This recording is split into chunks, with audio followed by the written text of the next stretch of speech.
नमस्कार दोस्तों, जय श्री राम, जय बालाजी महाराज।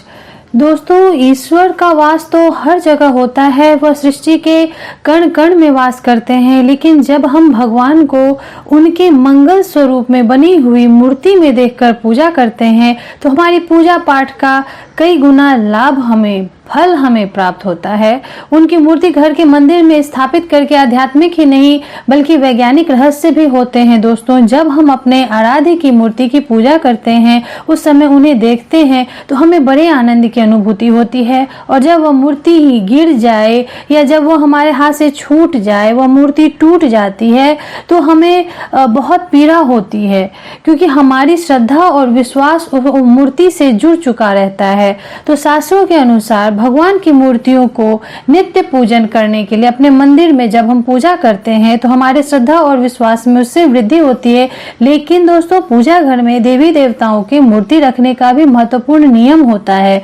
मूर्ति रखने का जो नियम है, अगर आप उसे नहीं समझते, नहीं जानते, तो जो आप पूजा कर रहे हैं उसके फल की जगह आपको अशुभ परिणाम भुगतने पड़ते हैं। हमारे द्वारा की गई पूजा भी असफल हो जाती है, पूरी पूजा ही व्यर्थ चली जाती है। शास्त्रों के अनुसार कुछ देवी देवताओं की मूर्तियों को घर में नहीं रखना चाहिए, क्योंकि इनकी पूजा करने में कठोर नियमों का पालन करना होता है।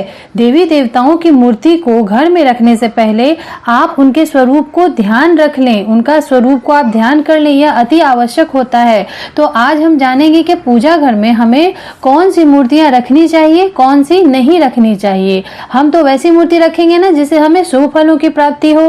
क्या हम वैसी मूर्तियों को रखेंगे जिससे हमारे घर में नकारात्मकता आए या हमारे पूजा का व्यर्थ जाए हमारी पूजा। और साथ ही साथ मंदिर की दिशा और दशा का भी आपको ध्यान रखना चाहिए। अगर दिशा सही नहीं होगी तो हमारे घर पर इसका नकारात्मक प्रभाव पड़ता है। पूजा घर को हमेशा साफ और स्वच्छ रखें। मंदिर में कोई भी टूटा फूटा सामान या चमड़े से बना सामान नहीं रखना चाहिए। इससे पूजा घर से प्राप्त होने वाली ऊर्जा में नकारात्मक प्रभाव पड़ता है। शाम के समय मंदिर में दीपक जरूर जलाएं।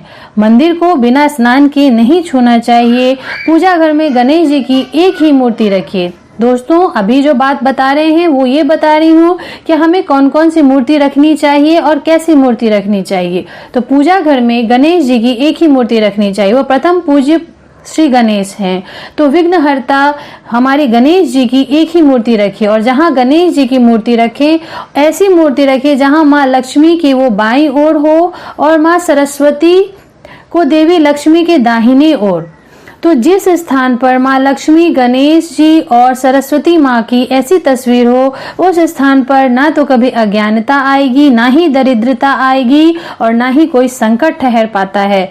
दोस्तों, माँ लक्ष्मी की मूर्ति को भी घर में रखना चाहिए, लेकिन शास्त्रों के अनुसार कमल पर विराजमान ही लक्ष्मी माँ की मूर्ति आप घर पर लाएं। खड़े हुए में लक्ष्मी माँ की मूर्ति आपको नहीं लाना है।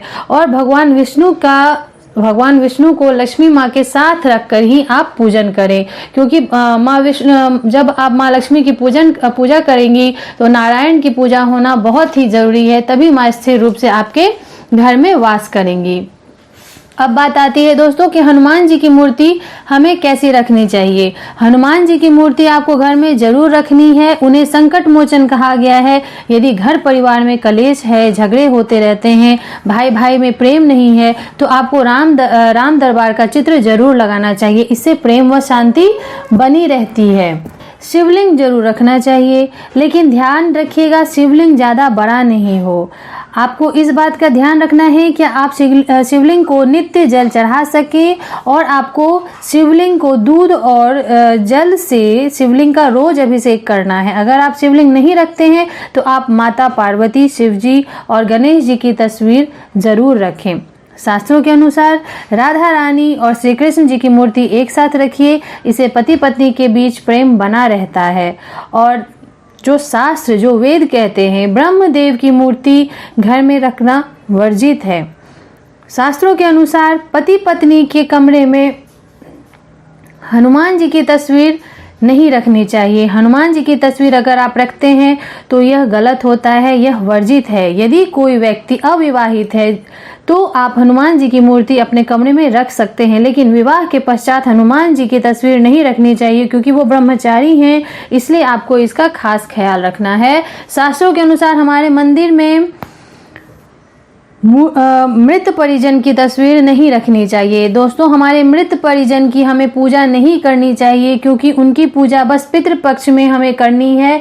पूजा घर में स्थान केवल अपने इष्ट, अपने आराध्य का होता है। हम पूजा अपने देवता, अपने भगवान का करते हैं। मृत परिजन हमारे देवता नहीं होते। पूजा घर में कभी भी राहु, केतु, शनिदेव तथा माँ काली की तस्वीरें नहीं रखनी चाहिए, क्योंकि वे उग्र देवता की श्रेणी में आते हैं। इनकी पूजा में चूक होने पर अशुभ परिणाम मिलते हैं। आप इनका मानसिक जाप करें, जिससे आपको इसका पूरा फल प्राप्त आपको होगा। आप जब भी भगवान की तस्वीर लेने जाएं तो आप सबसे पहले ये देखें कि अब उस तस्वीर में आपको उनका सौम्य रूप नजर आए, ना ही उस तस्वीर में उनका उग्र रूप नजर आए। इस तरह की तस्वीर आपको नहीं लेना है। बहुत ही सौम्य रूप नजर आए, आशीर्वाद देते हुए मुद्रा में, प्रसन्न मुद्रा में आप भगवान की मूर्ति लें या तस्वीर लें। पूजा घर को हमेशा पवित्र रखें, स्वच्छ रखें। और अगर दोस्तों आपको मेरी जानकारी अच्छी लगी तो अपने फैमिली और फ्रेंड्स में ज़रूर शेयर कीजिएगा। और ऐसी जानकारी आपको आगे भी चाहिए तो मेरे चैनल को सब्सक्राइब कीजिएगा। दोस्तों, जय श्री राम, जय बालाजी महाराज।